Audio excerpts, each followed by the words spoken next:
Hello, my name is Sandy Adomaitis, the social media director for the Page International Screenwriting Awards, and your host for the Writers Hangout, a podcast that celebrates the many stages of writing, from inspiration to the first draft, revising, getting a project made, and everything in between. We'll talk to the best and the brightest in the entertainment industry and create a space where you can hang out, learn from the pros, and have fun. Hi, I'm Sandy Adomaitis. I'm Terry Sampson.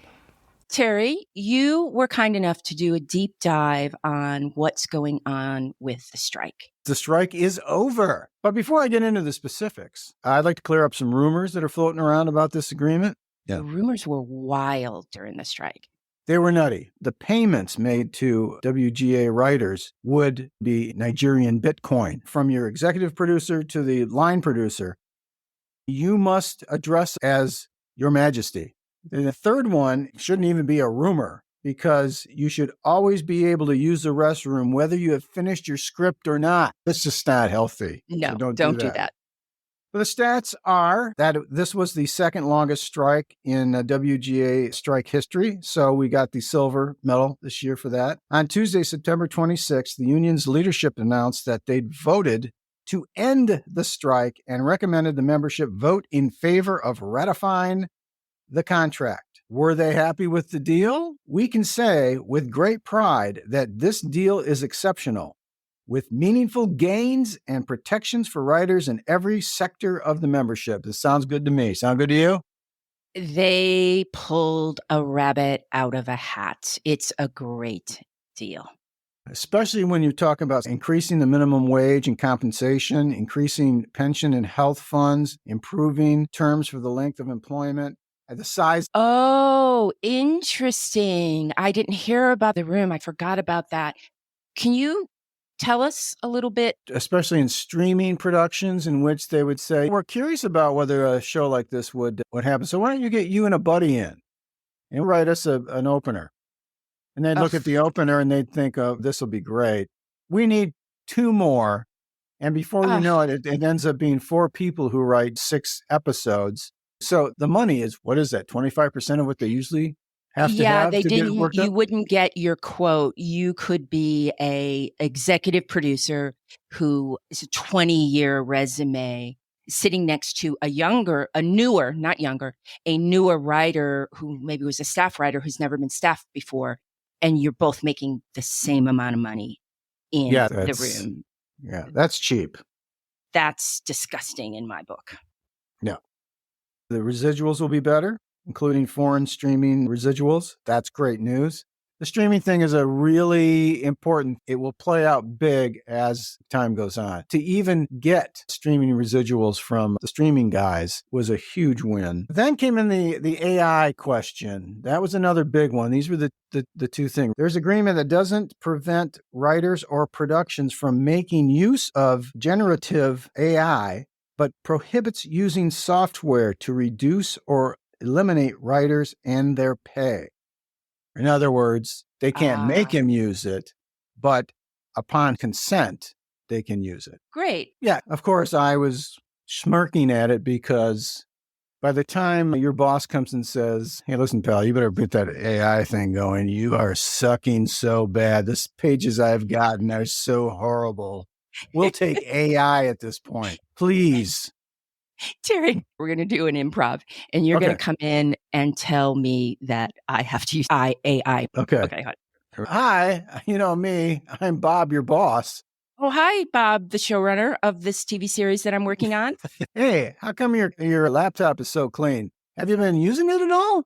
Oh, I just closed it. Listen, you sent me those pages this morning? Yes. Did you get them? I did. I have a couple of things. First of all, they're in French. I don't know where you're going with this. Oh, wait, my bad. I freelance on Emily in Paris. Here, I just sent you the correct pages. Okay, that's better. Not that much better, but listen, I think we can make it better.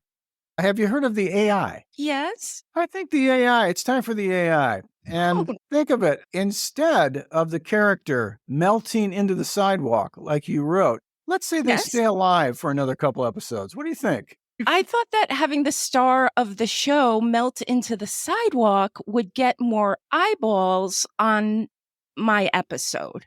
You're right, but it ends the show. Blackout. Thank you for another edition of Improv Theater. Yeah, I think this is going to take care of a lot of problems. It seems reasonable. They also have the security of having their style not copied. They prohibit the exploitation of writers' material for training AI. In other words, they say, okay, here's how all the Star Wars movies were done. So just soak this stuff up. And we want a new Star Wars movie. We're just going to hit the return. I read something recently where a bunch of writers got together and they're suing, saying that their material was used to create this AI platform. Yeah. Sure. Yeah. And it's amazing how close these issues are with the current SAG-AFTRA strike, which I believe you told me at some point that the writers are still marching with the actors. Yeah. The strike is over for the writers, but not the actors. And the writers are still supporting the actors. And personally, I think that it's all going to be fine in a couple of weeks. I think the actors are going to win what they want with the support of the writers. And with regarding to AI and actors, Terry, can you explain to the writers out there what the actors are most worried about? They're concerned about their acting essence to be captured in, say, a very short period of time. I think some movies take a year to shoot. And some parts can be copied in less than 3 or 4 hours. If you went in there and they ask him, how would you be if you were a robot? And they do their robot thing and they say, great, you're done. Now we have the essence of the performance. We've got the voice things. We told them what we had to have in order to plug it in. And then we can use this until the sun don't shine anymore.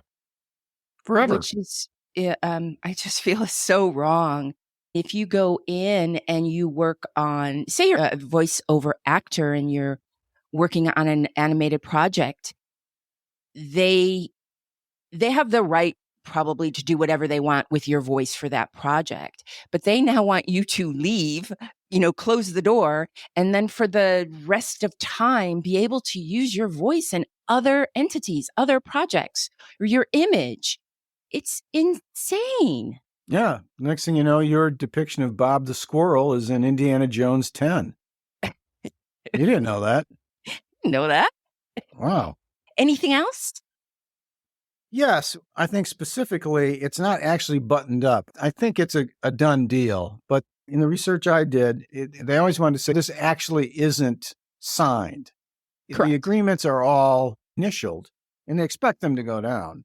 But it'll be real when it's buttoned up. I think of a grandfather whose pants fall down and embarrass the entire family. So you need to get all the buttons buttoned up. I don't think I've ever really understood the phrase buttoned up till just now. It's because you don't want grandpa's pants to fall down at the family reunion. There's about 10,000 videos. They're almost always at weddings, and it's always the old guy. He gets out to shake his booty, and down go the pants. I don't know what the situation is. I don't know why that happens. I recently saw one where the dad, the father of the bride, lost his pants, just fell down as he was walking up the aisle. And I did watch it 3 times. The aisle, huh? The reception's one thing. The actual ceremony, that's... I can't remember if it was in a church. I think it was outside, but yeah, it was pretty funny. Now, if the bride sees the dad later, does she say one of 2 things? Does she say, "Gee, I'm sorry that happens," or "Dad, can you ever keep your pants on? Seriously? Come on. This is a fairly big day for me." One morning, it was a Sunday morning, I opened up the freezer and my dad's pants were in the freezer. So I was delighted by this for years. I just thought my parents had this wild night, and I was happy for them, basically. I found out later when I was talking to one of my sisters, actually what happened was some candle wax fell on my dad's pants. So they put the pants in the freezer so they could freeze the candle wax and get it off. But I like my story better. Have you ever found your father's pants in the freezer? I've never, no, he kept them out of the freezer. We had a tiny freezer, though. We didn't have one of those great big freezers. Did So you he have let an me- ice box in the 1900s when you lived? Yes, it was referred to. This is what I actually adore about my dad, is that there would be these phrases that nobody uses anymore, except me. But I would use the word icebox. Have you checked the icebox? People look at me like, what are you talking about? Do you want ice in your drink? What are you saying? Yes. Yeah. What is that? I do love the old phrases. Yeah. I wish I got to meet your dad. Your dad sounds like just an amazing guy. He's a wonderful guy. I've never asked you, what is his name? What was his Darwin. name? Darwin. I Yes. cannot love that anymore. Darwin Sampson? Yes. And it's Darwin E. Sampson. And the E is just an E. Isn't that funny? Really? Yeah. Now, Darwin E. Sampson is a man that I call for advice. Yes. This is a man that when I need help, he comes to my rescue. That's Yes. a fabulous name. Yeah, it's good. I actually entitled my first collection of songs, which were released, E Just E, in reverence to him. Because I think it was funny to think if he was there, it would make him laugh, because how many times did he said this? He was in the military, so how many times did he have to explain that to somebody in the military? It's just E. That's all. There's no part of it. You put Edward down if you'd like, but you're just making stuff up. Okay, let's try another improv. Right. I'm going to be the sergeant. You're going to be your dad. Okay. Darwin E. Sampson. Private. What does the E stand for? It stands by itself, sir. Private, are you messing with me? It's just an E, sir. Ethan? It was the Depression. They couldn't afford a full name. They went with just E. Private, you had me at depression. And scene. If you like our little improv theater, please let us know. Terry, do you have a preferred season for writing and creating? Yes, I love the fall, winter, and spring. Somehow my brain does not really want to work that much in the summer. I do plenty of stuff, but for some reason it's easier in the other months. I think it's the school schedule or something. I'm just used to plowing into stuff. I even think of it in those terms. I might come up with an idea for something in August. If it's great, I'm going to jump on it, whatever it is. I always do. But if it's just a good idea, I think it's ready for October. I have another question, and then I'm going to talk about Lithuania, and it's all going to make sense, I promise. Okay. If you could live seasonally in any particular part of the world, where would it be? For example, I've been to Vilnius, Lithuania, and I love it. So for the winter, I would spend January, February, and March in Vilnius, Lithuania. Now, it's so cold there during those months, but it's just a great creative place to write. It's quirky, it's historic, it's beautiful, and it's filled with the most amazing bookshops.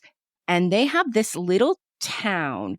It's its own district. It's called the Republic of Uzupis. It was declared in 1998 in the old town of Vilnius, which is the capital of Lithuania, and 7,000 people live there. Over 1,000 of them are artists. It's like a micronation, but it is unrecognized by any other country. Basically, when Lithuania regained its independence from Russia in 1991, artists... Did Russia notice? Russia was not happy, trust me. Oh, okay. If we hadn't already done 2 improvs, we would do Russia has to leave Lithuania. But yeah, this was 1991. I'm not talking 1950s, 1940s. Russia occupied Lithuania, Latvia, and I believe Estonia. Where my people come from, besides being Irish, I'm Lithuanian and Latvian. In 1991, when Russia was asked to leave, very politely, by the way, this was not a civil war at all in 1991. they finally got Russia to leave. And the artist just took over this small part of Vilnius, and now it's thriving. And it has concerts and poetry evenings, and there's sculptures. And they have these really cool incubators where you can just, during the day, walk into an artist's workroom and you can watch them paint or throw a pot. You can get your passport stamped there. And on the streets, they have their constitution. And the Constitution has, 41 parts to it. And I'm only going to read a couple. Everyone has the right to die, but this is not an obligation. Everyone has the right to make mistakes. Everyone has the right to be unique. Everyone has the right to be loved. Everyone has the right to love and take care of a cat. Everyone has the right to look after a dog until one of them dies. A dog has the right to be a dog. A cat is not obligated to love its owner, but must help in the time of need. Oh, it has to help. Yes. And I'm going to read the last three. Okay. Do not defeat, do not fight back, do not surrender. Wow, lovely. So writers out there, go to Vilnius. Everybody goes to Paris to write, right? Yeah, this is new. This is new. Listeners, you're part of the Writers Hangout family. We do better. We go to Vilnius for the winter to write. But, Terry, back to you. If you could live seasonally in any particular part of the world, where would it be? Well, I'd like to leave the northern part of the country, pick anywhere, somewhere after the first snow, take a plane to Hawaii and then stay there for a couple of months until that gets regular. You grew up in a cold weather state. Yes. It sounds pretty much like you want to stay in good weather no matter where you are seasonally. Is that correct? Yes. I learned to play the piano based on bad weather. That was the key. Was there something to do? No. Was it too cold? Did I ski? No. Did I skate on frozen lakes? Not really. Did I embrace winter? No, I didn't have it in me to embrace it. I just had to endure it. And when I was going to college, I went from one piano to the next. I went to Central Michigan University. They were pretty famous for having a piano everywhere on the campus. Every dorm had a piano, and they were all good, too. And then the ones in the music department were exceptional. And I would just go from one piano to the next. That's where I started getting an idea of piano sounds, actually. So why does this sound so much better? Oh, interesting. Yeah. The reason why I'm bringing all of this up is because many writers go through short periods of time where they feel sad or not their usual selves. And sometimes these mood changes begin and end when the season changes. You start to feel down when the day gets shorter in the fall and winter and start to feel better in the spring with longer daylight hours. In some cases, these mood changes are more serious and can affect how a writer thinks. And if you've noticed significant changes in your mood and behavior whenever the season changes, you may suffer from seasonal affective disorder, SAD, S.A.D. It's a type of depression. You mean sad is a part of depression? Yes. Seasonal affective disorder. In most cases, SAD symptoms start in the late fall or early winter and go away during the spring and summer. This is known as the winter pattern SAD or winter depression. Some people may experience depressive episodes during the spring and summer months. I feel that's me. This is called summer pattern SAD or summer depression and is less common. I do know there's a university in Ireland somewhere, and somebody my daughter knew went there during the winter, and they have specially lit rooms for you to change your mood. Oh, like that. Yes, it's pretty dreary there. So Yes. the light helps. Yes. So Now, you're driving up yeah. the right tree here. Yes. Symptoms of major depression may include feeling depressed most of the day, nearly every day, losing interest in activities like writing, experiencing changes in appetite or weight, having problems with sleep, having low energy, having difficulty concentrating, having frequent thoughts of death or suicide. By the way, Terry, that sometimes can be the weekend for me. Hell, that's Friday afternoon for me. That's Friday. All right. And being lighthearted. But if you are in, and I'm going to be serious here, if you are in distress or thinking about hurting yourself, please call the National Suicide Prevention Hotline, Lifeline, toll free 1-800-23-TALK. That's 1-800-23-8255.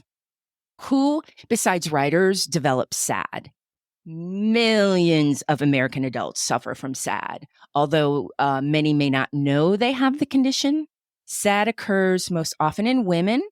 People living in Alaska or New England may be likely to develop S.A.D more than, say, people in Florida. Exactly. I think people in Florida are sadder for different reasons, don't you? And they say that S.A.D begins in young adulthood. That makes sense to me. Yeah. All right. Sidebar. I mentioned Alaska, and you mentioned that Ireland had those special rooms for the students. Yes. Did you know people get paid to live in Alaska? Did you know that? Paid? Yes. For being there. To live in Alaska. Now, I learned about the PFD, which is the Alaska Permanent Fund Dividend. I was running a marathon in Alaska, and I took a local tour. And this is how the tour got. Wait. You ran a marathon in Alaska? Yes, I did. And it was very lonely at times. It was no people. I was so alone. What? How many have you run? I've run 2. Oh, okay. 2. Just I thought I was going to see 20. It sounded like I run them all the time. I ran the Alaska Marathon and I ran the Las Vegas Marathon. Oh, now, wow. Las Vegas was a piece of cake because it was flat. Oh. And Alaska, in fact, another side story, I ran with my group, but I'm not a fast runner. I fell behind very quickly. And this marathon that I was running for, it was within an organization, and the money went for research for AIDS. Lovely. But there were all different kinds of organizations there. And I was running up this road, and I think it was lymphoma. The people who were there to support people who were running for that condition had these clappers. I think kids have them. They're plastic, and you wave them back and forth. They're in the shape of the hand, and they clap, and they make loud noises. Oh, okay. So the person ahead of me had a purple shirt on, and she was part of that organization. And when she ran by a group of people, they'd use the clappers. And then when I ran by, they dropped their hands and didn't do the clappers. The retirement home next door, the lights must have been going on and off constantly. The clapper. You got to explain that for the young kids out there, Terry. No, I don't. We don't. They don't want to know about this. What I'm interested in, though, as you're talking, you couldn't have picked 2 different locales to do 2 marathons. Exactly. In my mind, I can picture you running in Alaska, and you have to stop, somehow gather your own water from the shore to drink.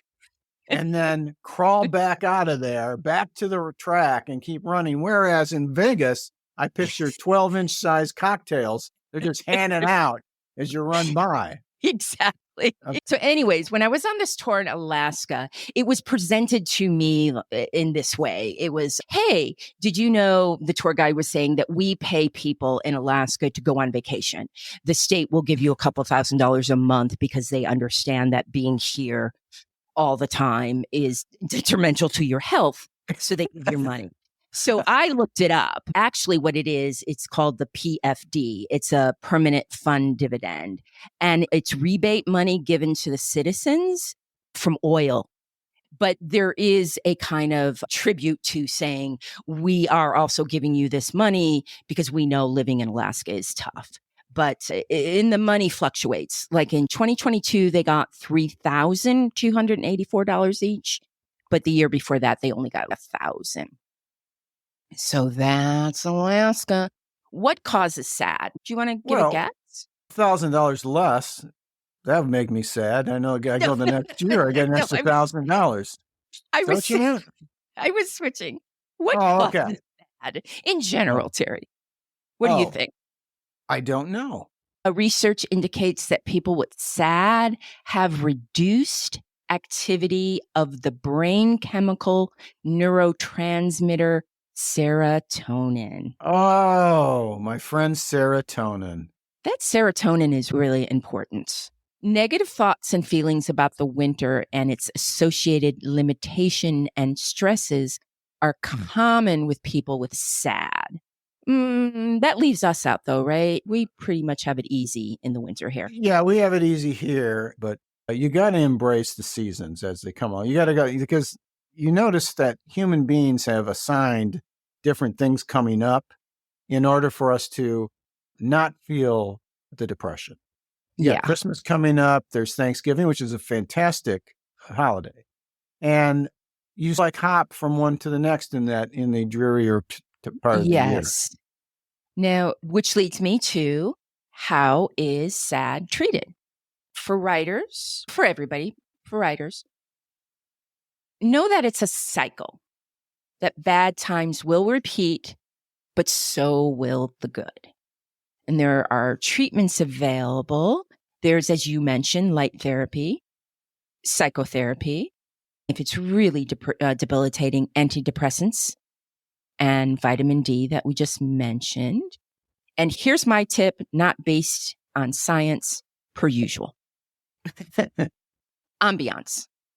Terry, do you know what I mean by that? You create an atmosphere of positivity. Yes. I go to YouTube and I search for ambience. Sometimes I need help to focus, set the mood, and I work with it on in the background. I'm partial to lakeside cabin porch with rain and distant thunder. I look up and there's usually a sleeping dog or a cat and their tail wags every once in a while. And this is my favorite part. As hours go by, so does the lighting. So say there's a candle on the bench by the lake. That will be lit all of a sudden. As I was working on this episode, I was listening to relaxing Hollywood jazz music with spooky night atmosphere at coffee shop / fall crackling fireplace. Wow. I'll put the link in the show notes. Now, I have to say it was very heavy on the jazz and it was hard to hear the fireplace. So I'm going to give it a 7. But if there are any, and writers listening out there, if you have any favorite ambience to write by, please send us an email at thewritershangoutpodcast@gmail.com, and I'll share that info with the listeners next time. Now, some people keep it simple. They listen to music. That's great. Again, I'm just trying to lean in and give some help to those who suffer from SAD. Any little tips that you might have, Terry? I think it's good to break the mold that you put the usual stuff you do. Get out, do something a little different once in a while. When you were describing this, I remember one of my favorite things was I would go up to my cousin's cottage in Michigan on Derby Lake. I would go out on the dock. And unlike Los Angeles, I'd look up in the sky and there must have been 10,000 stars. And I stood there and I stood there and stared at it till my neck got sore. And then I laid down on the dock to watch it for another 45 minutes. It's just the best. Yeah. So writers, let's get outside. Let's get some vitamin D. Let's just change up our area, get some good vibes going and write. Sounds great. That's a wrap for the Writers Hangout. Thanks so much for listening. If you enjoyed the show, please subscribe, like, and thrive. Till we get to hang out again, keep writing. The world needs your stories. The Writers Hangout is sponsored by the Page International Screenwriting Awards. Executive producer, Kristin Overn. Producers, Terry Sampson and Sandy Adomaitis. Music by Ethan Stoller.